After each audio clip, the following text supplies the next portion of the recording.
Welcome back to Eliances Heroes, where heroes in business align. To be part of our super community and find out more about Eliances, visit www.Eliances.com. Now, back to our super host, David Kogan, founder of Eliances.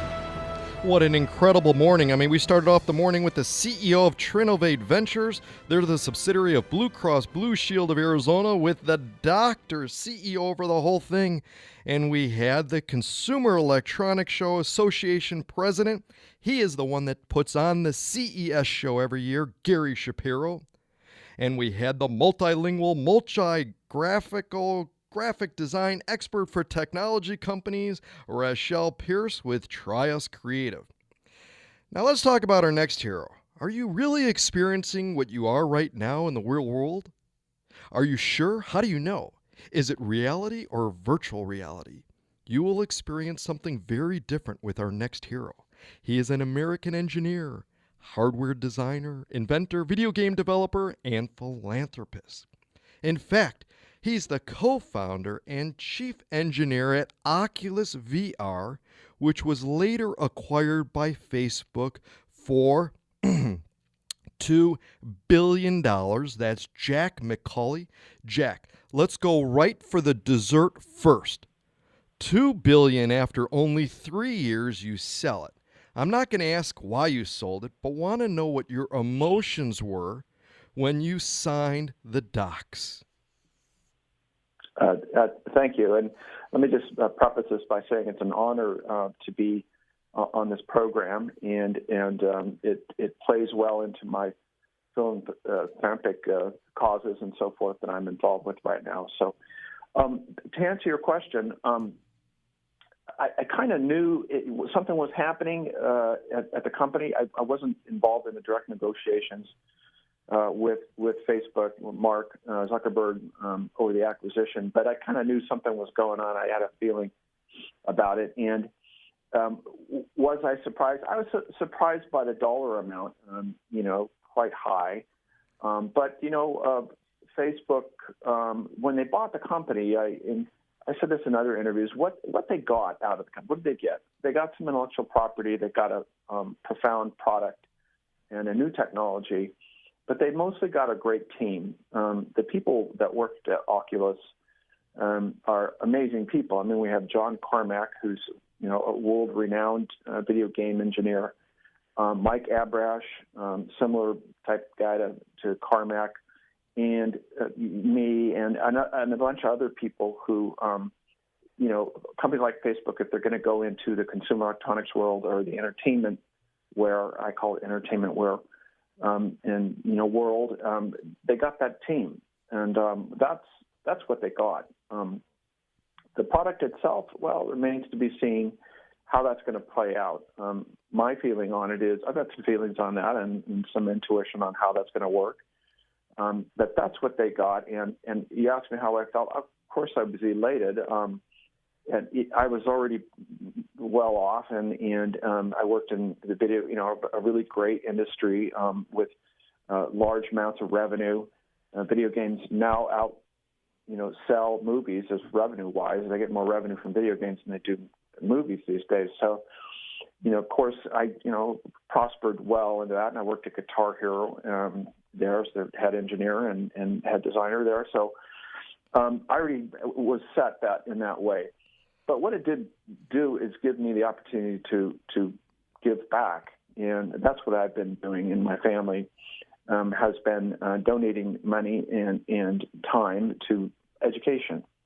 So it allowed me to do that. I always kind of wanted to do that, but I didn't have the bandwidth to do it. I was always working on something.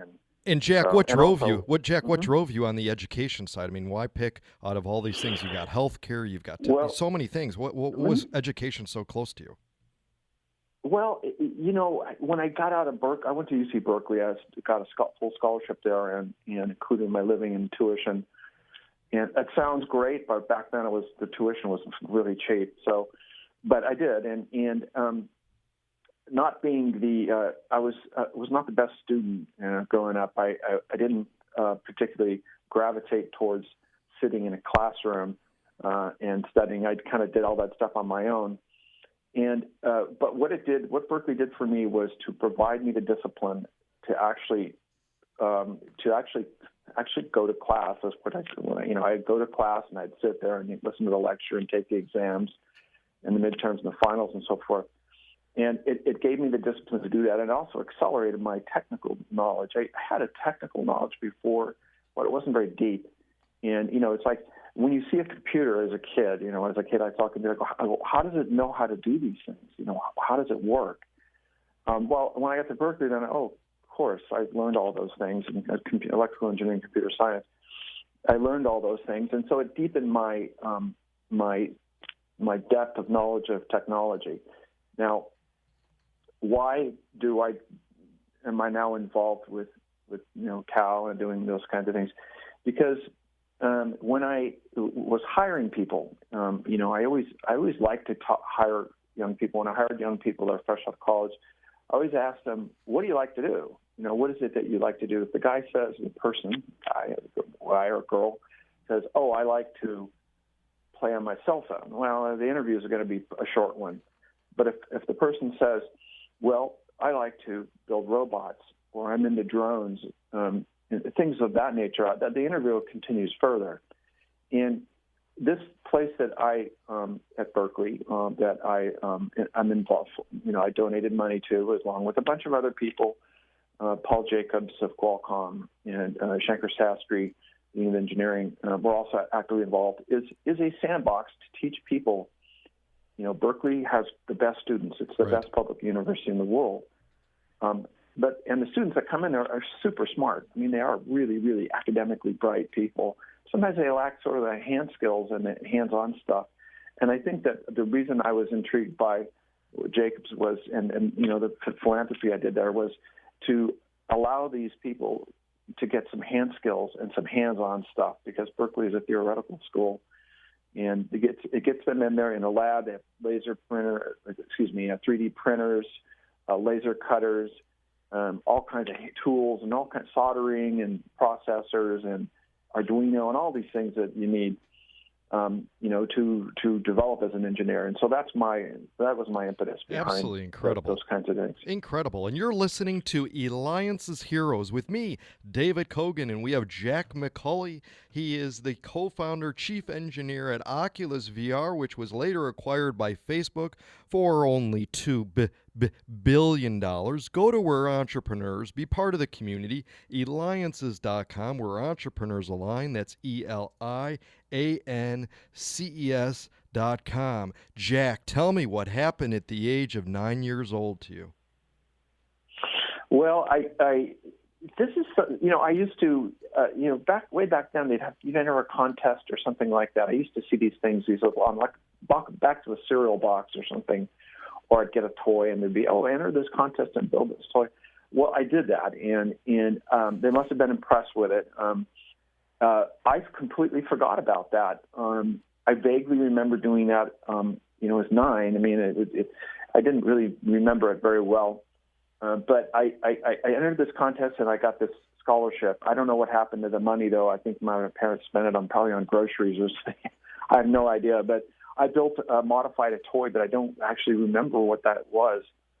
But back then I was involved in a lot of art. I like to draw and paint. I'd spend hours and hours painting and drawing. I carried around a sketchbook, and I like to draw mechanical things and take them apart in my mind and put them together. It's kind of what I was into back then. And so it's sort of natural that I would enter this contest because it's just exactly what I like to do. But to answer your question, I don't even remember what it was. I think it was modifying their toy somehow. Well, I think it's incredible, and look at what it led to. You're an engineer, hardware designer, inventor, video game developer, and philanthropist. You delight, you entertain those with what you do, you provide the vision for the future of technology.